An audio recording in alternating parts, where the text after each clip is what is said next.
ഇന്നത്തെ വീഡിയോ എന്ന് പറയുന്നത് അറിയാമല്ലോ, ഇന്നാണ് ഏറ്റവും സന്തോഷമുള്ള ദിവസമാണ്. കാര്യം എന്താ, ഇന്നലെ കഴിഞ്ഞ 2020 ഗംഭീറിൻ്റെ രാജകുമാരൻ, ഗംഭീറിൻ്റെ പ്രിൻസ് ഡക്കായിരിക്കുകയാണ് ഗായ്സ്. നല്ല 0 ഔട്ടായിരിക്കുകയാണ് ഗായ്സ്. സന്തോഷം കൊണ്ട് എനിക്ക് ഇരിക്കാൻ വയ്യേ.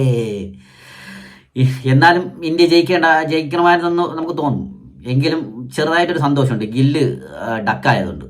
കാരണം എന്തെന്ന് പറഞ്ഞാൽ, ഞങ്ങൾ സഞ്ജു സാംസണെ മാറ്റിയിട്ടാണ് ഗില്ലിനെ ഓപ്പണിംഗ് സ്ലോട്ടിലോട്ട് ഇറക്കിയിരിക്കുന്നത്. അപ്പോഴെന്നെ ആലോചിച്ച് വയ്ക്കാണ്ട്, സഞ്ജു സാംസണെ മാറ്റിയിട്ട് ഗില്ലിനെ ഓപ്പണിംഗ് സ്ലോട്ടിൽ ഇറക്കിയിട്ട് ആദ്യത്തെ 2020 4 രണ്ടാമത്തെ 2020 ഡക്ക്.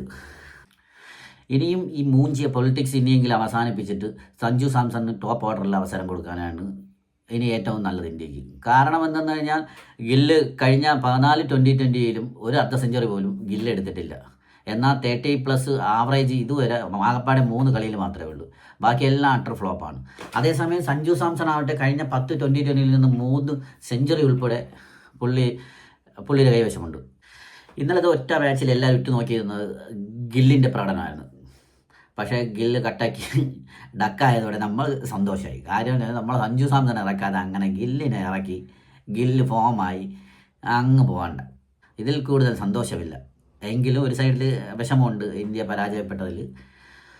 അതിൻ്റെ പൂർണ്ണ ഉത്തരവാദിത്വം ക്യാപ്റ്റൻ സൂര്യകുമാർ യാദവും അതിൻ്റെ കോച്ച് ഗൗതം ഗംഭീറിനും മാത്രമായിരിക്കുന്നതാണ്. തീർച്ചയായിട്ടും ഇത് സെലക്ടേഴ്സിൻ്റെ വലിയ അടി തന്നെയായിരിക്കും. കാരണം എന്തെന്ന് കഴിഞ്ഞാൽ, 2024 എന്നത് സഞ്ജു സാംസണിൻ്റെ വശമായിരുന്നു. സഞ്ജു സാംസണിൻ്റെ വശം തന്നെയായിരുന്നു 2004. കഴിഞ്ഞ 2020 വേൾഡ് കപ്പിൽ ബെഞ്ചിലിരുത്തുന്ന സഞ്ജു സാംസനെ പിന്നെ അങ്ങോട്ട് ടോപ്പ് ഓർഡറിൽ പരീക്ഷിക്കുന്നു. പിന്നെ തുടരെ 2024 മൊത്തം സഞ്ജു സാംസണിൻ്റെ സെഞ്ചുറി, അടുപ്പിച്ചിട്ടുള്ള സെഞ്ചുറി. അങ്ങനെ അത് വർക്കൗട്ട് ആവുകയും തീർച്ചയായിട്ടും 2026 ലോകകപ്പിന് അഭിഷേക് ശർമ്മയും സഞ്ജു സാംസണുമാണ് ഓപ്പണിംഗ് എന്നുണ്ടെങ്കിൽ നല്ലൊരു കൂട്ട്. ഒരാൾ സ്ട്രൈക്ക് കൊടുത്ത് കളിച്ചിരുന്നാലും മറ്റൊരാൾ അറ്റാക്കിങ്ങിൽ കളിച്ചിരുന്നാലും, ഒരാൾ പോയിരുന്നാൽ വിക്കറ്റ് പോയിരുന്നാലും മറ്റൊരാൾ ഉണ്ടെന്നുള്ള ആശ്വാസത്തിൽ നമുക്ക് 2026 ലോകകപ്പിൽ നല്ലൊരു ഓപ്പണിംഗ് പെയറിനെ കിട്ടിയതാണ്.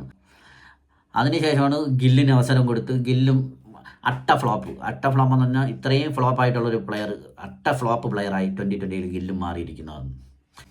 ഇനിയും ഗംഭീറിൻ്റെ രാജകുമാരൻ്റെ അവസ്ഥ എന്താണെന്ന് അറിയില്ല.